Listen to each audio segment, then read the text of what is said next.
The fire initially, they covered it with a tarp to try to get it to go out. And once the fire went out through the suppression efforts of the fire department, you'll see some of the evidence in the back of the vehicle.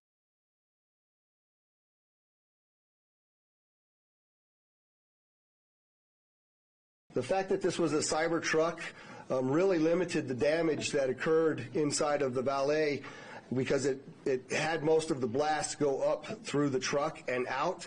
The front glass doors at the Trump Hotel were not even broken.